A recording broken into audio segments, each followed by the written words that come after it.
కప్పిపుచ్చుకునేదానికి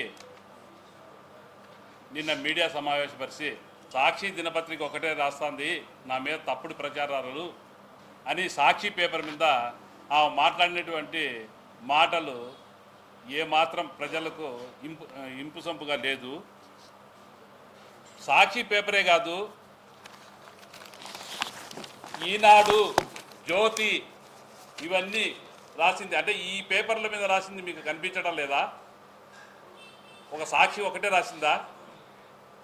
సాక్షి paper మీకు తెలియజేసింది మీ తప్పులు ఇవిలా ఉన్నాయి, మీ కార్యకర్తలవి, దాన్ని సరిదిద్దుకోండి అని చెప్పి సాక్షి పేపర్ చెప్పింది.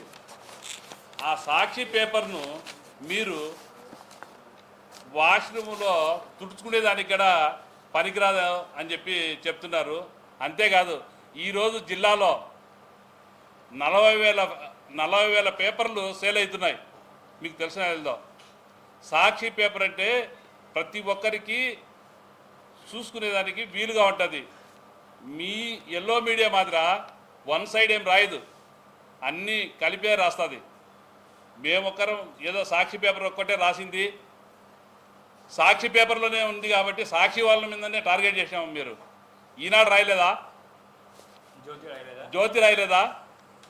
పోనీ కడప నగర ప్రజలకు అందరికీ తెలుసు, అది చెరువు ఆయకట్టు. దానికి సంబంధించి మీరు ఎలా ఇరిగేషన్ దాంట్లోకి మీరు ఎలా గ్రావెల్ తోలినారు, 300 ట్రిప్పులు తోలినారు టిప్పర్లతో. అంటే ఇరిగేషన్ అధికారులు మీరు కుమ్ముకయ్యే ఈ పని చేయాలని చూశారు. ఇది దాస్తే దాగేది కాదు. ఇది ఎక్కడైతే మీరు మీ చుట్టూ ఉన్న వాళ్ళు మీ ఇద్దరికి సరిపోక భాగ పరిష్కారాలలో బయటపడి నీ చుట్టూ ఉండే వాళ్ళే నిన్ను అడగిచ్చారు. మీ తప్పును సరిదిద్దుకునేదానికి నిన్న వచ్చి మీడియా ముందరికి వచ్చి ఆమెను ఇమ్మీడియట్ పట్టుకొచ్చారు. ఒక పెద్దామను, ఈమెకు 2 ఎకరాల 20 సెంట్లు ఉందని, అది 485 ఎకరాల చెరువు ఆయకట్టది. ఆ చెరువు ఆయకట్టు కింద 4,000 ఎకరాలు రైతులు పాత గడప, దేవుని గడప, నానాపల్లి, మోడమీదపల్లి, ఇక్కడ చాలామంది నిరుపేదలు దాంట్లో పొలాలు చేసుకుంటూ కూలీలు ప్రతి ఒక్కరు బతుకుతున్నారు. ఈరోజు ఆ ఆయకట్టు ఉండే చెరువునే మీరు ఇరిగేషన్ చేపల పరిశ్రమలో నుంచి మీరు గ్రావెల్ 300 ట్రిప్పులు తోలినారు. అసలు ఆ గ్రావెల్ ఎక్కడి నుంచి తోలినారు అనేది ఎవరైనా ప్రశ్నించారా? ఏ కలెక్టర్ గారు, ఎంఆర్ఓ గారు లేరా? తెలీదా ఎంఆర్ఓ గారికి? దీనికి ఈ 300 ట్రిప్పులకు గ్రావెల్ ఎక్కడి నుంచి తెచ్చారు? ఎవరు తెచ్చారు? ఎమ్మెల్యే గారే చెప్తున్నారు ప్రత్యేకంగా. ఆమె డబ్బులు ఇచ్చి తోలించుకునిందని చెప్పి చెప్తాంది. చెక్ ఇచ్చింది ఆమె ఇట్లా అని.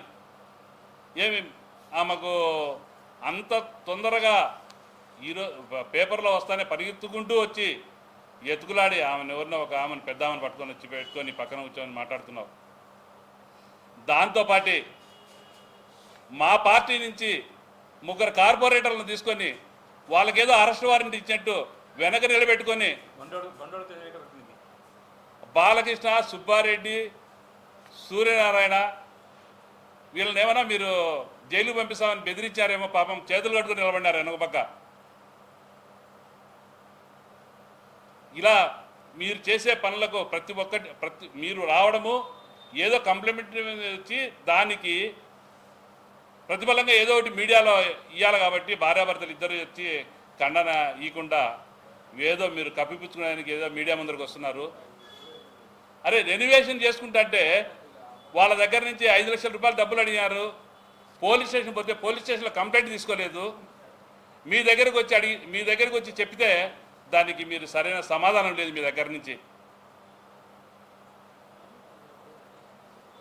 అది ఎక్కడో దాపరికంగా లేదు. ఓపెన్గా ప్రియా ఐస్ క్రీమ్ ప్రక్కన వాళ్ళ సొంత ప్రాపర్టీ, అది కూలిపోతే 10 మంది 20 మంది చనిపోతారు. దాన్ని పగలగొట్టేసి దాన్ని రెన్యువేషన్ చేసుకుంటా అంటే దానికి నీ చుట్టుపక్కల ఉండేవాళ్ళు 5 లక్షలు డబ్బు అడుగుతారు. సాక్షాత్తు వాళ్ళే ఎవడైతే రెన్యువేషన్ చేసుకుంటున్నాడో వాళ్ళే వచ్చి మీడియా ముందరకు వచ్చి చెప్తున్నారు, వాయిస్ పంపిస్తున్నారు, సోషల్ మీడియాలో వాయిస్ ట్రోల్ అవుతుంది, నన్ను బలవంతంగా డబ్బులు క్లెయిమ్ చేస్తున్నారు అని. ఇవి మీకు కనిపించవు, మీ భావ పరిష్కారాల్లో తేడా వచ్చిందని మాత్రం కనిపిస్తుంది. నా పేరు కిషన్, నేను టోలీచౌకి షెట్పేటలో ఉంటాను. నాకు సోనియాసిస్ చాలా ఎక్కువగా ఉండే. ఈ యూట్యూబ్లో చూసి ఈ శ్రీ ఆయుర్వేది భాస్కర్ హాస్పిటల్కి వచ్చినాను. ఇక్కడ శ్యామల మేడం గారికి కలిసినాను. మంచిగా తగ్గిపోయింది. మీకు కూడా ఎవరికైనా ఉంటే వచ్చి చూపించుకోండి. శ్రీ ఆయుర్వేది భాస్కర్ హాస్పిటల్. ధన్యవాదాలు. శ్యామల మేడం గారికి ధన్యవాదాలు.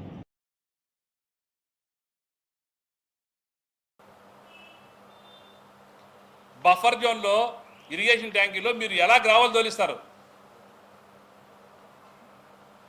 ఇది 80 ఏళ్ల కిందటనే గవర్నమెంట్ దాన్ని తీసుకోవడం జరిగింది. ఆ రోజు నుంచి ఈ రోజు వరకు ఇరిగేషన్ ట్యాంక్లో ఉంది ఆ సైటు. ఈరోజు ఏదో ఎక్కడి నుంచో తీసుకొచ్చి ఆ 420 పేపర్లో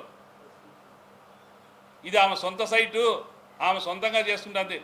నీకు 6 అడుగులు హైట్ లేపాల్సినంత అవసరం ఏముంది? ఈ గ్రావెలంతా పోయి ఆ అలువు గడ్డపడి వచ్చిన నీళ్ళన్నీ బయటికి వెళ్ళిపోయి కింద ఉన్న రైతులకు ఇబ్బంది పరచాలనే తప్ప మీరు ప్రజలకు న్యాయం చేయాలని రావడంలా.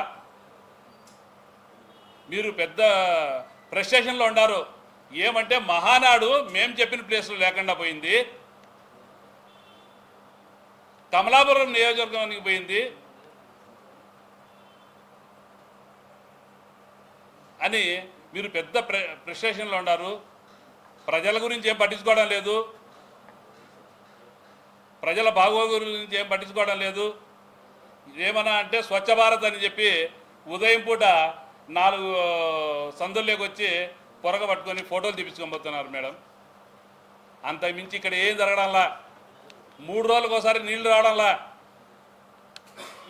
ఏమన్నా అంటే కార్పొరేషన్ మేయర్కి సంబంధం. మేయర్కి ఏం సంబంధం?